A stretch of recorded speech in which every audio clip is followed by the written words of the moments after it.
Thank you, Brendan, and thanks for the invite to speak today.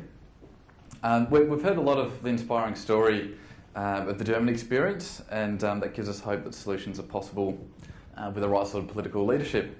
And Mark has built on the case for switching to renewables and driving energy efficiency as per the German experience.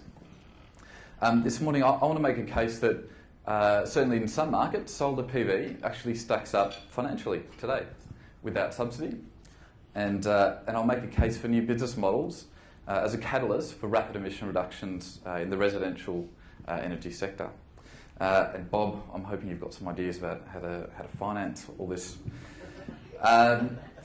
In the right political environment, there's no doubt government can pull the big levers and transform industries. But in Australia, we haven't been fortunate in this regard. Our policies have typically lacked the bite or the long-term vision to really make the big difference we need to our own domestic profile, emissions profile, and our position in the global renewable energy market. While Germany and China and others are jostling for position in the industries of the future, we clung to our past and we hope for clean coal.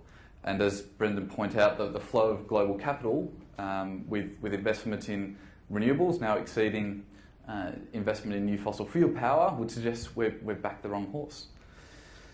Federally, you'd have to say Australia's approach has been shifting, but programs like solar flagships are stuttering. The marginal gains of the last 3 years could easily be lost in a federal Abbott government. We heard New South Wales is championing its toughest wind farm laws in the country.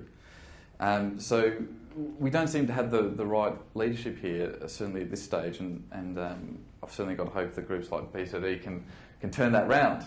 But if they can't, I'm asking the question, well, where does leadership come from? And I'm going to suggest that it can come from people in this room, from people in the finance sector, people in the property sector, who can come together and deliver different business models for energy.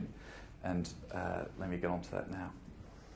In a recently completed historical study of energy market transformations over the last 500 years by a guy called Roger Fouquet, working for a Spanish research house, he points out that emergence and uptake of new technologies often occurs because not necessarily because they're cheaper, often it is because they're cheaper, but not always.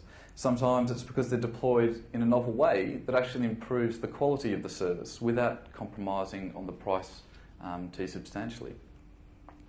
The main point is subtle, but it's this. We don't value electricity or petrol and the price we pay. We value comfortable, well-lit homes.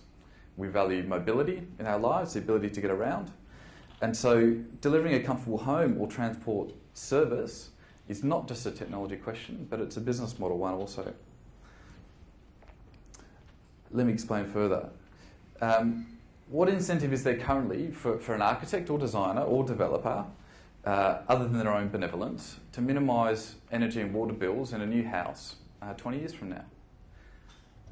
You could argue that they've got an incentive if they can sell their product or service at a premium, but if they don't, there's effectively no incentive for them.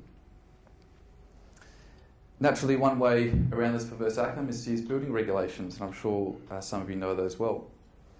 But what if the architect or the developer had a contract with whoever occupied that home to make it comfortable for as long as they live there, or whoever lives there in the future? Would they have an incentive to design and build more sustainable homes? I think with the right model they would, and there's probably a buck in it. I recently assessed, as Brendan mentioned, the financial benefits of a range of sustainability features that they propose to implement in a 220-lot residential subdivision down at Cape Patterson. This assessment included looking at going from 6 to 7.5 star, included looking at generating all your energy needs from solar power, of having efficient zero-emission hot water systems, electric vehicles, and a range of other features. Now, once some design efficiencies and purchasing power is realised in the project, we expect that the rate of return based on avoided energy and water bills for those residents exceeds 10%. So, like money in the share market, fingers crossed, returns us money. Sustainability puts money in your back pocket, and it can do so at a reasonable rate of return.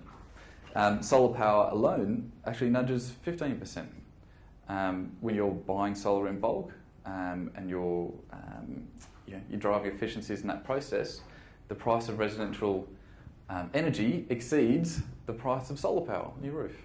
That's happened. People were expecting this to happen in 2015, 2020, but it happened last year. So why don't we do this? Why don't we design and build zero-emission homes? Why don't we demand them as customers? And economists will talk about split incentives and information asymmetries and decision-making biases and so on. Boffins will talk about institutional barriers. I've done that as a boffin.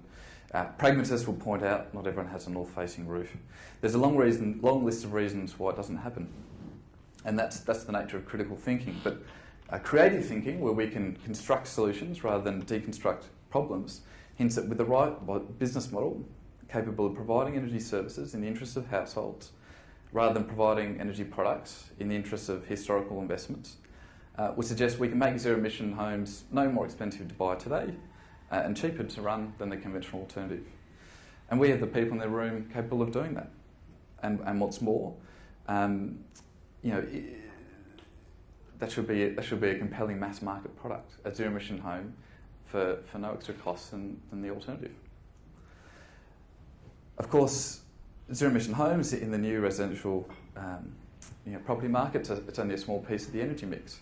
But it's an important niche where market innovation can occur before scaling up and winning customers in other segments.